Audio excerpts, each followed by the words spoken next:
नमस्कार दोस्तों, नमः शिवाय। जीवन ज्योति चैनल में आप सभी का हार्दिक स्वागत करती हूं। दोस्तों, आज की वीडियो में आप सभी लोग जानेंगे कि जैसे जो भी भाई बहन सुबह के समय पूजन नहीं कर पा रहे हैं, चाहे सोमवार का दिन हो या फिर सावन में कोई भी दिन हो, या व्रत रख रहे हैं और पूजन नहीं कर पा रहे हैं, सुबह समय नहीं है, क्योंकि सभी के पास सुबह बहुत ही ज्यादा व्यस्तता होती है, बहुत सारे कार्य होते हैं। खास करके बहनों के पास बहुत कार्य होते हैं। सुबह बच्चों को स्कूल जाना होता है, पति को ऑफिस जाना होता है, तो सुबह समय नहीं मिल पाता है, तो विधि विधान से पूजा नहीं हो पाती है। तो मन में ये बात हमेशा लगी रहती है कि सुबह हम पूजा नहीं कर पाए, तो इसका क्या उपाय है। और दूसरी बात, आप लोग ये भी जानेंगे कि माता जी को सुहाग की सामग्री कब चढ़ाया जाए, सुबह के समय चढ़ाया जाए या संध्या के समय चढ़ाया जाए, या फिर किस दिन चढ़ाना सबसे ज्यादा शुभ होगा, ये भी बातें आप लोग जानेंगे। और सुबह पूजन जो भी भाई बहन नहीं कर पा रहे हैं, जो भी मेरी माताएं बहनें नहीं कर पा रही हैं, उनके लिए संपूर्ण नियम क्या है, कैसे उन्हें व्रत का लाभ मिलेगा, या संपूर्ण पुण्य फल उन्हें कैसे प्राप्त होगा, तो ये सारी बातें विस्तार से आप लोग जानेंगे। वीडियो में आप लोग अंत तक बने रहिएगा। चैनल पे पहली बार हैं तो चैनल को सब्सक्राइब कर लीजिएगा। वीडियो पसंद आता है तो इसे एक लाइक जरूर कीजिएगा। कमेंट बॉक्स में हर हर महादेव का जयकारा जरूर लगाइएगा। दोस्तों देखिए, सबसे पहले मैं बता दूं कि जब भी हम पूजा पाठ करते हैं तो हमारा मन बिल्कुल शांत होना चाहिए। मान लीजिए कि सुबह हम पूजा करने बैठे और मन हमारा लगा है कि देर हो रही है, टिफिन बनाना है बच्चों का, और कार्य करना है, पति को ऑफिस जाना है, उनके लिए नाश्ता तैयार करना है, तो बार बार घड़ी पर दिमाग जाता है, या फिर घड़ी बार बार हम देखते हैं कि कितना बज गया, कैसे इतनी जल्दी जल्दी हमें पूजा करनी है, इतने मिनट में हमको पूजा कर लेनी है। तो ये सारी बातें जब दिमाग में चलती हैं दोस्तों, तो वो पूजा समझ लीजिए कि ठीक से नहीं हो पाती, या फिर उस पूजा का कोई लाभ नहीं है। यह भी कह लीजिए कि मन हमारा कहीं और लगा हुआ है, हमारे कार्यों में लगा हुआ है, और हम पूजा स्थल पे बैठे तो हैं, लेकिन हमारा मन पूरी तरह से एकाग्रचित नहीं हो पा रहा है, क्योंकि ऐसी समस्या सभी के साथ होती है। मान लीजिए जो भी बहनें बहुत ही ज्यादा सुबह उठ जा रही हैं, उनके पास तो समय उन्हें मिल जा रहा है, लेकिन जो थोड़ा लेट उठ रही हैं उन्हें समय नहीं मिल पा रहा है।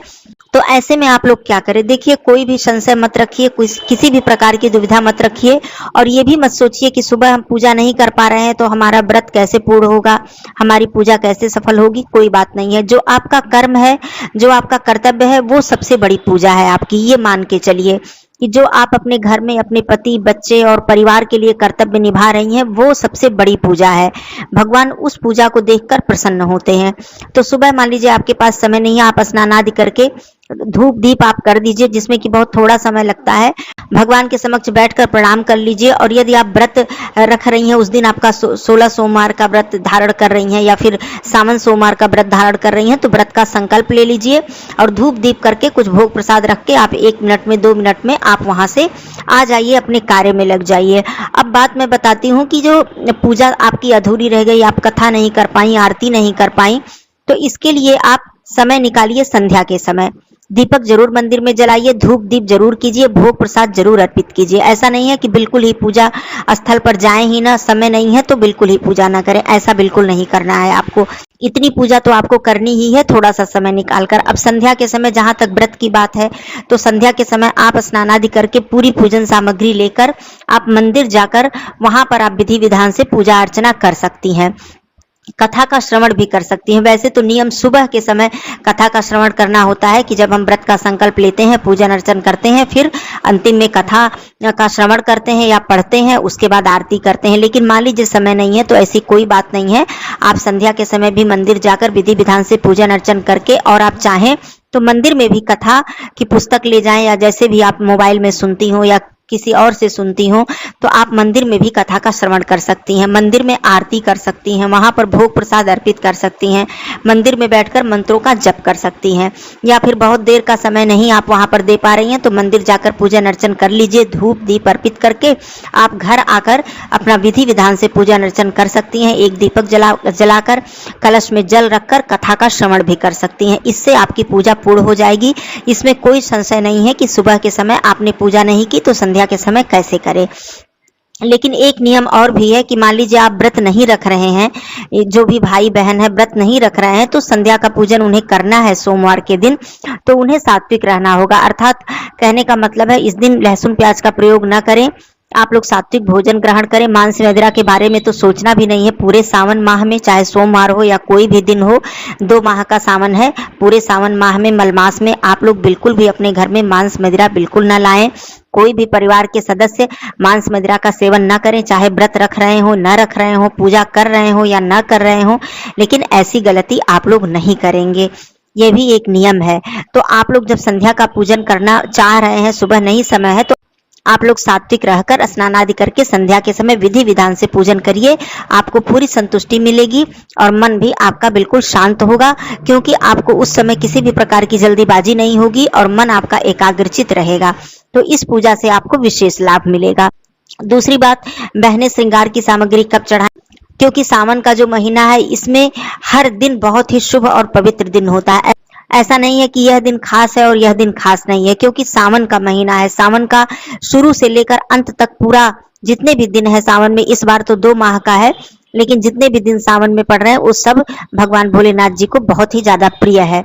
तो जो भी बहनें चाहे तो प्रत्येक सोमवार को श्रृंगार की सामग्री अर्पित कर सकती हैं, या फिर यदि वो रोज मंदिर जाती हैं तो रोज भी थोड़ी श्रृंगार की सामग्री अर्पित कर सकती हैं, चाहे वो केवल सिंदूर और बिंदी ही क्यों ना हो।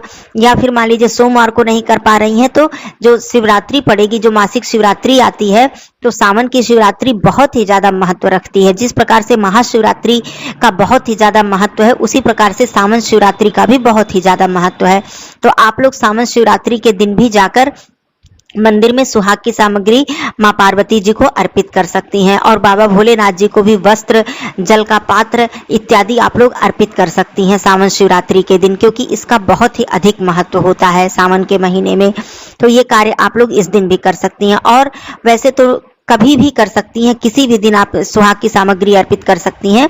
लेकिन यदि सोमवार को भी नहीं कर पा रही या किसी और दिन नहीं कर पाई हैं तो सावन शिवरात्रि में आप लोग इसको कर दीजिएगा। मलमास में भी मासिक शिवरात्रि पड़ेगी, तो उस समय भी आप लोग अर्पित कर सकती हैं, विधि विधान से पूजन अर्चन कर सकती हैं। और मान लीजिए कि आप प्रत्येक माह की मासिक शिवरात्रि का व्रत नहीं रख रहे हैं, तो आप लोग सावन के शिवरात्रि का भी व्रत रख सकते हैं। जैसे कि महाशिवरात्रि का व्रत बहुत ही ज्यादा महत्व रखता है। जो भी भाई बहन पूरे हर माह की शिवरात्रि नहीं रखते हैं और महाशिवरात्रि का व्रत रखते हैं, उसी प्रकार आप लोग महाशिवरात्रि के साथ साथ सावन शिवरात्रि का व्रत भी रख सकते हैं, क्योंकि यह व्रत बहुत ही ज्यादा महत्वपूर्ण होता है और पूरे शिव परिवार की पूजा अर्चना की जाती है। माँ पार्वती जी, बाबा भोलेनाथ जी की असीम कृपा हमें प्राप्त होती है। तो इस प्रकार से दोस्तों, किसी भी प्रकार का संशय आपके मन में है पूजन करने के विषय में कि सुबह समय नहीं है, तो आप लोग संध्या पूजन कीजिए और पूरे शांत मन से एकाग्रचित होकर पूजन अर्चन कीजिए, आपको संपूर्ण लाभ प्राप्त होगा। तो कोई और भी प्रश्न आप लोगों के मन में हो तो आप लोग पूछ सकती हैं, पूजन अर्चन से संबंधित या फिर सावन से संबंधित या फिर सोमवार के व्रत से संबंधित। आप लोगों को कमेंट में इसका उत्तर मिल जाएगा। फिर मिलती हूँ ऐसे ही वीडियो में, तब तक के लिए धन्यवाद। नमः शिवाय।